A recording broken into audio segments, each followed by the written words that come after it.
नमस्कार. माझं नाव सूर्यकांत सीताराम पवार. मी Maharashtra cycling association सचिव आहे. मी स्वतः एक आंतरराष्ट्रीय खेळाडू आहे. स्वयं शिव छत्रपती क्रीडा पुरस्कार विजेता खेळाडू आहे. आणि आता मी सध्या महाराष्ट्रामध्ये महाराष्ट्र सायकलिंग असोसिएशन या संस्थेच्या वतीने कार्यरत आहे. 18/2/2015 माननीय धर्मदायकांच्या वतीने सेक्शन 47 ची जी ऑर्डर झाली त्या ऑर्डर प्रमाणे मी महाराष्ट्र ऑलिम्पिक असोसिएशनचा ट्रस्टी झालो. आणि तेव्हापासून मी महाराष्ट्र ऑलिम्पिक असोसिएशनला नवीन एक्झिक्युटिव्ह बॉडीला मान्यता द्या ह्याच्यासाठी मी प्रयत्नशील होतो. परंतु वारंवार त्यांच्याकडे कॉरेस्पॉन्डंट करून सुद्धा त्यांनी काय मला परवानगी दिलेली नाही. त्याच्यानंतर मी जेव्हा त्यांचे कागदपत्र पाहिले तर त्याच्यात असं निदर्शनास आलं की ते जे काम करतात ते सगळे इनलिगल काम करतात. की जो व्यक्ती त्या संस्थेचा सभासद नाही तो व्यक्ती महाराष्ट्र ऑलिम्पिक असोसिएशन बॉडीवर जॉईंट सेक्रेटरी म्हणून काम करतो. तो व्यक्ती म्हणजे त्याचा कुठला सायकलिंग असोसिएशन काही संबंध नाही, ऑफ द रेकॉर्ड काम. म्हणजे असे लोकांनी घेतले. त्या टायमाला मग मी माननीय धर्मदायकांकडे 2015 केस दाखल केली. आणि 15 केस दाखल केल्यानंतर त्यांनी जो चेंज रिपोर्ट केला त्याला मी चॅलेंज केलं. त्या चॅलेंज केल्यानंतर तारखा पडून हे थोडं सगळं आम्ही करत गेलो. शेवटी ती केस 2020ला ती केस आमच्या बाजूला लागली आहे. आणि 13 ते 17चा बदल अर्ज त्यांचा नामंजूर झाला.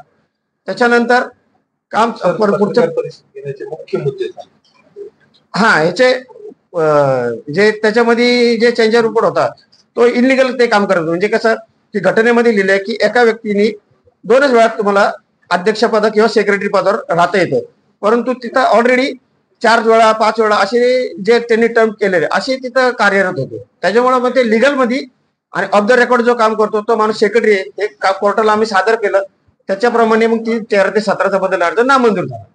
13 ते 17चा बदल अर्ज नामंजूर झाल्यानंतर तुम्हाला जर नवीन इलेक्शन घ्यायचे असेल किंवा नवीन कार्यकारी अस्तित्वात आणायचे असेल तर त्याच्यासाठी माननीय धर्मदायकाच्या आदेशाची कंपल्सरी गरज आहे.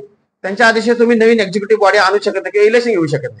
परंतु हे केस चालूच असताना त्यांनी परत अचानक 2021ला इलेक्शन घेतली. ते 21 ते 25 ची इलेक्शन घेतली. मग आम्ही परत त्यांनी जो बदल अर्ज दाखल केला परत त्याला चॅलेंज केलं.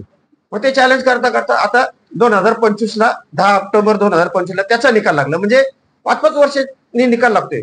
असं 11 वर्ष झाले मी धर्मदायकाच्या माध्यमातून आणि हायकोर्टाच्या माध्यमातून महाराष्ट्र ऑलिम्पिक असोसिएशन विरुद्ध लढत येते. परंतु शेवटी कोर्ट काय करतात, लिगल असेल त्याला त्याच्या बाजूने होते. त्याप्रमाणे मी कोर्टाची ऑर्डर जिंकलो. मग आता त्यांनी परत 2029ला जी इलेक्शन घेतली ह्याला सुद्धा कुठलीच परवानगी घेतली नाही. बरं, ज्यांनी इलेक्शन डिक्लेअर केली तो अधिकृत आहे का? तो अधिकृत नाहीये. मग त्यांनी इलेक्शन कशी काय डिक्लेअर केली? आणि आता इथं तर सगळे राजकीय लोक आहेत. आता यांना सगळ्यांना माहिती पाहिजे की घटना काय आहे. जर यांनी घटनेप्रमाणे जर काम केलं तर कुणालाच अडचण नाही. घटनेप्रमाणे जर आम्ही एकत्र आलो तर महाराष्ट्रातले लाखो खेळाडूंचं नुकसान होणार आहे ते होणार नाही. कारण का